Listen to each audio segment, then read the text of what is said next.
আসসালামু আলাইকুম ওরহমতুল্লাহি ওবরাকাতু। হ্যালো বন্ধুরা, কেমন আছেন? আশা করি ভালো আছেন। আজকে আমরা শিখব কুরবানি। অনেকেই কুরবানি করে, কিন্তু অনেকেই শরিক হয়ে কুরবানি করে। একজন, দুইজন, তিনজন, চারজন, পাঁচজন, সাতজন, এইভাবে অনেকেই কুরবানি অংশীদার হয়ে শরিক হয়ে কুরবানি করে। কিন্তু কয়জন হয়ে শরিক করে কুরবানি করা সহি হবে এবং কীভাবে করতে হবে, শরিকানা কুরবানি কীভাবে করতে হয়, কোন নিয়মে করতে হয়, কীভাবে বন্টন করতে হয়, টু জেড শুরু থেকে শেষ পর্যন্ত আমরা আজকে শিখে নিব। তাহলে চলুন ভিডিওটি শুরু করা যাক। ভিডিওটি শুরু করার আগে আপনাদের কাছে একটি অনুরোধ, আমাদের অসংখ্য এরকম ইসলামিক ভিডিও আমাদের চ্যানেলে আছে। আমরা এরকম ইসলামিক ভিডিও দেখতে, শিখতে, পড়তে, বুঝতে আমাদের চ্যানেলটি সাবস্ক্রাইব করে পাশে থাকবেন।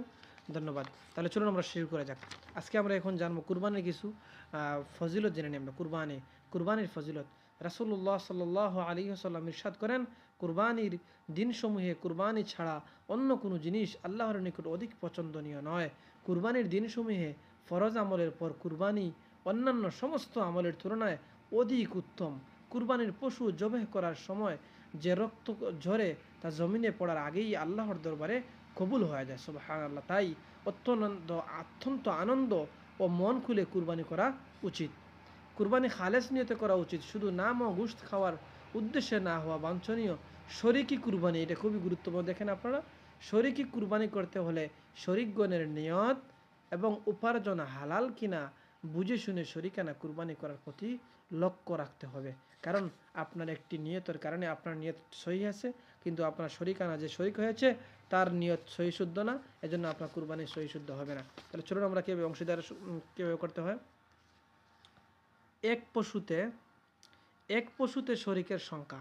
একটি পশু, গরু, ভেড়া, উট, দুম্বা, একটি পশুতে শরিকের সংখ্যা। মাসালা, একটি ছাগল, ভেড়া বা দুম্বা দ্বারা শুধু একজনই কুরবানি দিতে পারবে। এমন একটি পশু কয়েকজন মিলে কুরবানি করলে কারোটাই সহি হবে না। আর উট, গরু, মহিষ ইত্যাদিতে সর্বোচ্চ 7জন শরিক হতে পারবে। 7-এর অধিক শরিক হলে কারো কুরবানি সহি হবে না। সহি মুসলিম হাদিস নং 1318, কাজী খান 349 থেকে নেওয়া। আপনারা খুব খেয়াল করে দেখছেন যে কুরবানি এমন একটি ছাগল, বেড়া, দুম্বা দ্বারা একজন কুরবানি দিতে পারবে, এবং এমন একটি পশু কয়েকজন মিলে কুরবানি করলে করাটাই সহি হবে না। আর উট, গরু, মহিষ ইত্যাদি সর্বোচ্চ 7জনের শরিক হতে পারবে, 7-এর অধিক হতে পারবে না। এখন শিখব 7 শরিকের কুরবানি মাসালা। 7জনে মিলে কুরবানি করলে সবার অংশ সমান হতে হবে। কারো অংশ 1/7 কম হতে পারবে না। যেমন কারো আধা ভাগ, কারো 1.5 ভাগ। এমন হলে কোনো শরিকের কুরবানি সহি হবে না।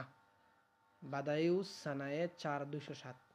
মাসালা, উট, গরু, মহিষ 7 ভাগে এবং 7-এর কমে যে কোনো সংখ্যা, যেমন 2, 3, 4, 5 ও 6 ভাগে কুরবানি করা জায়েজ। কোনো অংশীদারের গলত নিয়ত হলে কি করবেন? মাসালা, যদি কেউ আল্লাহ তাআলার হুকুম পালনের উদ্দেশ্যে কুরবানি না করে শুধু গোশত খাওয়ার নিয়তে কুরবানি করে, তাহলে তার কুরবানি সহি হবে না। তাকে অংশীদার বানালে শরিকদের কারো কুরবানি সহি হবে না।